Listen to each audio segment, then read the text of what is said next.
Até que ponto tudo que rola na balada, né, as coisas aí que a galera curte, é o que a gente faz no Revolucionar, né, no projeto MT513. Então a gente tem esse ambiente lá nas escolas onde a gente troca essa ideia com a galera. E antes da gente começar aqui, eu queria ler um pequeno texto para a gente introduzir a nossa conversa aqui. Porque o prazer vai até que ponto? Né? Então até onde é prazer, até onde não é mais prazer, é um desprazer, até onde esse prazer pode virar uma dependência, até onde várias coisas. Então tem um texto aqui que diz: quem não gosta de sentir prazer? Aquela sensação que nos dá de bem-estar. Em geral, o prazer é uma resposta do organismo ou da mente indicando as nossas ações que estão sendo legais para a nossa saúde. O prazer pode ser atingido de várias maneiras, tais como praticando exercícios físicos, acredito que não é de muitos, comendo, aí eu acredito que é de muitos, no sexo, o rala-rala na buchaca, mais da metade, perdi aqui, escutando música, dependendo da música, porque tem uns irmãos que não podem ouvir algumas músicas não, que os caras ficam chateados, lendo, conversando, trabalhando. Quem sente prazer trabalhando aqui? Coisa boa. Depende, né, Zé? Depende. O inchado eu quero ver, né? Tem profissional do sexo hoje? Isso, tem. Isso, por aí vai. Paulão, vou chamar a Dani ali. Presta atenção. Existe uma substância chamada de endorfina, que quando liberada no nosso cérebro, nos dá prazer. Então essa é uma substância, né? Vou chegar lá. É um hormônio, uma substância química que, transportada pelo sangue, faz comunicação com outras células. Este é o hormônio do prazer. Certo? Sua denominação se origina de duas palavras, de uma junção. Endo, que é interno, e morfina, que é analgésico. Aí aqui a gente já vai começar, a entender algumas coisas. Quando começamos a pensar naquilo que é interno, isso é a nossa alma, os nossos sentimentos, emoções, então podemos entender algumas coisas. Aquelas coisas que estão lá no coração, seus sonhos, suas vontades, seus desejos, aquilo que às vezes só você sabe, ou um melhor amigo, né? Como com quem você abre o coração, fala da sua intimidade. Na época do Paulão tinha o diário. O cara e a menina ia lá escrever no diário. Eu queria do diário. A Dani escrevia. É verdade, né, amor? Isso. Amor, quando a gente namorava, você escrevia no diário, né? Isso. As raivas que ela passava, hoje eu passei raiva. Hoje tem um Facebook, que o Toninho gosta muito, né? Agora eu tô no Face.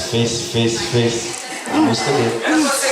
Então, não era. Agora ficou, quem falou? O Marcos. Ué, você tá do meu lado agora? O que acontece? Hoje o cara vai lá, entra no Facebook, abre o seu coração lá no Facebook e vai escrevendo tudo que ele passa, né?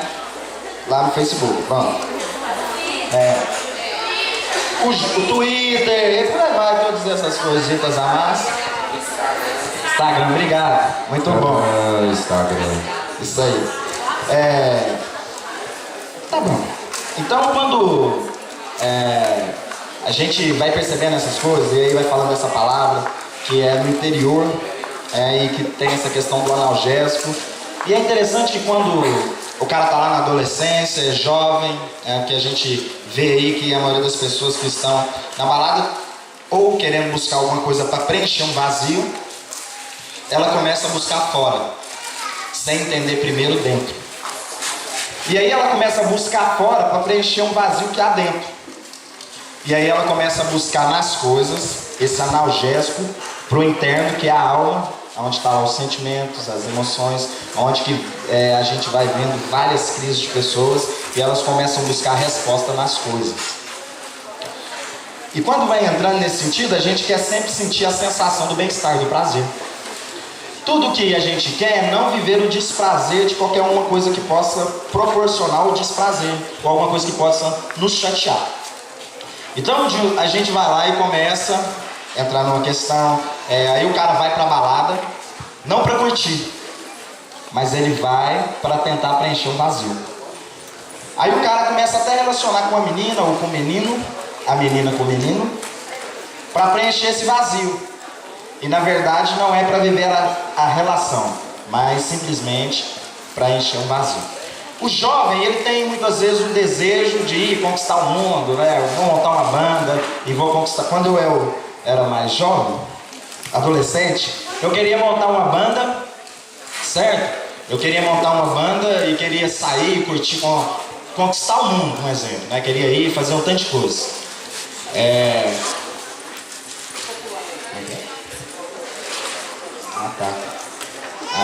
Beleza. A gente tinha o desejo de querer ir, conquistar e ter status, e ter fama, e chegar nos lugares e ser reconhecido, e um tanto de coisa. Eu lá, nos meus 13 anos de idade, na escola, eu relacionava com a galerinha lá, e sempre os finais de semana tinha a balada, a gente queria sair para curtir e tudo. E aí a gente tinha o famoso caipe-tudo. Se não tinha pinga era vodka, se não tinha vodka era com o que tivesse lá a gente queria beber.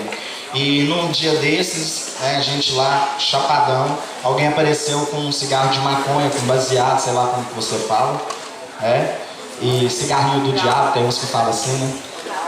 E foi com meus 13 anos de idade eu fumei meu primeiro baseado, meu primeiro cigarro de maconha, em uma dessas festas, onde eu tava lá chapado, de caipe tudo, e foi onde que eu fumei meu primeiro baseado.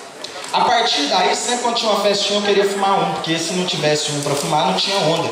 Eu achava que se não tivesse uma onda para curtir na vida, não tinha alegria. Eu achava que a alegria estava no baseado que eu fumava. Eu achava que a alegria estava na bebida que eu bebia. E aí eu comecei também a conhecer várias outras drogas, que é as drogas sintéticas, que é o êxtase. E aí também conheci a cocaína, que é um outro tipo de droga. E a partir daí eu comecei sempre usar. Sempre usar. Quando eu fui perceber, eu já estava comprando uma quantidade grande de maconha.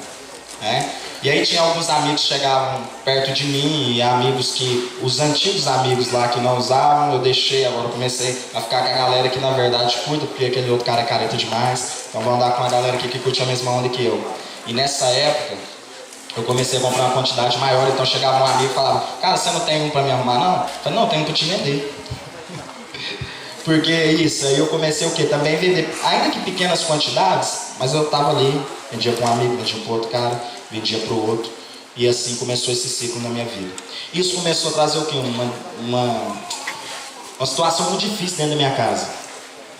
Porque eu sou filho de pais separados, Eu era muito novo, quando minha mãe e meu pai se separaram, e aí de repente eu fui passar um tempo com a minha avó, depois fui morar com a minha mãe, e minha mãe saía para trabalhar, e eu ficava em casa e comecei ainda a usar drogas, e minha mãe passou por uma dificuldade muito grande. Eu lembro que um dia eu entrei no meu quarto correndo para pegar um baseado dentro do meu quarto. Na hora que eu entrei lá, minha mãe estava em cima da minha cama com meio quilo de maconha no colo e chorando. Ela olhou nos meus olhos e falou, o que você está fazendo da sua vida e da nossa? E aí nessa hora não tinha resposta para ela. E isso trouxe uma situação muito difícil dentro do meu lar, dentro da minha casa. Porque assim, eu queria colocar na cabeça da minha mãe, que é isso, mãe, fumar uma é de boa, dá paz, é natural, não dá nada, se der é pouca coisa. Então assim, esse momento na minha vida foi muito difícil, Eu era o cara, então, e isso cada vez mais, ao invés de ter aquilo que eu sonhava, eu só fui cada vez mais me aprofundando. E chegou um momento na minha vida que eu era o cara que chegava na casa dos meus amigos para chamar eles. Eu sabia que eles estavam lá e a mãe deles falava que eles não estavam lá porque eu não queria que eles andassem comigo. Então assim, eu me tornei uma referência ruim, uma má referência. Mas tudo no sentido de querer obter cada vez mais o prazer.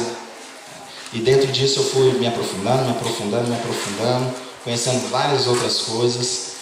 Uma outra oportunidade a gente vai ter mais tempo para falar sobre isso. Mas aí eu pergunto para você, até onde isso era prazer? No começo lá, tava onda, eu saía, era aceito por uma galera, ia nos lugares, a galera queria estar comigo.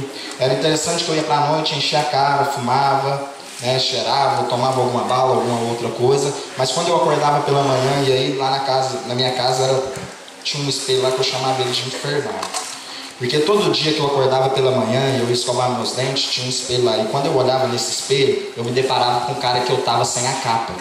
Sem a capa da droga, sem a capa da alegria, sem a máscara da alegria, né? Sem aquela vida de ilusão, mas agora ali era eu e eu olhando para mim, e aí me via só aqueles flashes de tudo que aconteceu na noite passada, na balada, e eu falava comigo mesmo, meu Deus. Então assim, o maior terror que eu tinha era quando amanhecia o dia, porque eu tinha que me deparar com o quê? Né? Com a minha realidade. Então assim, isso tudo foi muito ruim, e eu aprendi muitas coisas com tudo isso, né? Então assim, até onde isso é prazer?